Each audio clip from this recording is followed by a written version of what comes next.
Gipili na ako siyang banahon. Kay nagtuo ko nga hayag ang among kaugmaon. Apa na unsa ba di ay nga wa may kabutangan sa iyahang kabuangon. Tawagan na lang ko sa pangalang Lalay, DJ Sam. Samtang ang ako ang palas-unon kaayo nga baka natawgon na lang nato sa pangalang B-Boy. Si B-Boy DJ Sam, high school sweethearts ming duha. Kaniadto ako ang muse, samtang siya ang pinaka-bright, dili lang sa mong batch, kundi well-known na siya sa tibuok eskwelahan. Bisan asa nga academic competition, present jud na ang akong B-Boy kaniadto. Og tungod sa kalisod sa akong ginikanan, wa ko kapadayon sa college, DJ Sam. Samtang si B-Boy, tungod lagi kay scholar man siya, nakalaho siya sa college. Apa na undang ra gihapon human namatay ang iyang papa og wa nay mosuporta sa ilang pagtuon. Bisan scholar man good, DJ Sam, syempre need gihapon nag allowances para sa daily nga expenses. Nabuntis ko ni B-Boy, DJ Sam. Apan okay ra, kay naaman pud siya'y maayong trabaho. Tungod lagi kay maayo man siya, daghan gyud ang mudawat sa iyahang nga kumpanya bisan og wa siya makatapos sa iyahang kurso. Human ako mga anak sa amo ang kinamagwangan, DJ Sam. Nakapundar na ni B-Boy og sari-sari store sa among lugar. Si B-Boy Sab, mahilig ni siya og imbento-imbento og mga bisan unsa na lang nga butang, DJ Sam. Mga duwaan, gamit sa panimalay ug uban pa. Usay gani no, dili na siya makatulog og ni research. Pulaw kaayo, DJ Sam.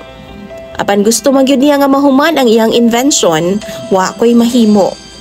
Apan DJ Sam, tinuod jud di ay nga dili tanan makuha nimo.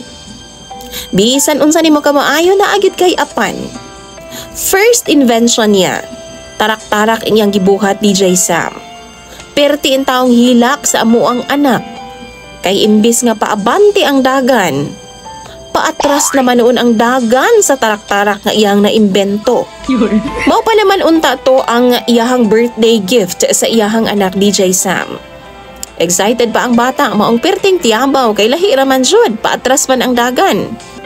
Second invention niya, DJ Sam, nag-imbento siya og wheelchair para sa among silingan nga na-stroke. Ninong namo tong duha sa kasal. Pag-test namong duha kay okay pa man to.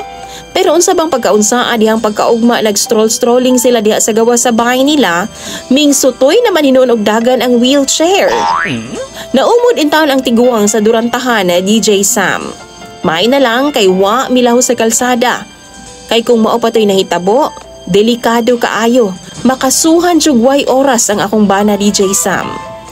Mga pangos ang nahiaguman sa ako ang ninong og amo na lang pong gisagot ang medical expenses niya.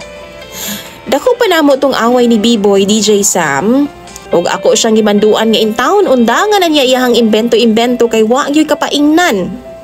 Negative ang tan-aw ni B-Boy nako, DJ Sam. Kontrabida lagi daw ko sa iyahang gusto. Tungod wa daw ko'y bilib niya.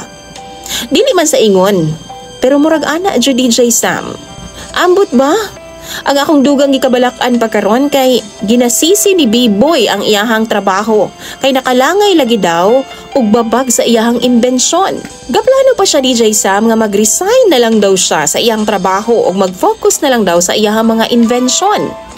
Hangtod maperpekto daw niya og nagahope pa siya nga one day makatabang daw siya nga makaimbento og time machine aron nga mag-travel back and forward sa mga panahon. Kung kana ang mahitabo, madato daw ming duha, DJ Sam. Pero sa karon, mag-focus una daw siya sa pag-perfect sa iyahang mga invention. DJ Sam, naglibog na jud ko. Kay kung mag-resign ni akong bana nga si B-Boy, unsa nalay kauno namo? Perti pa namong away, kay gipanaguan na ginako iyahang mga himan sa iyahang imbento-imbento. Giingnan pa naman noon ko niya, DJ Sam, nga kung dili daw nako siya suportahan na sa iyahang gusto, pauli na lang daw ko sa amua. Pero ibilin daw nako ang bata sa iyaha. Nayabag na jud ding hitabuan ni. Ambot ba, DJ Sam, og sa imong mga followers, kung kamo daw bi ang naa sa akong sitwasyon, kamo ang nakabana ni B-Boy? Unsa man ang inyong buhaton? Tambagi daw ko ninyo kay naglibog na ko. Palihog, tabangi ko ninyo kay ako nang basahon tanan sa comment section. Imong follower DJ Sam Lalay.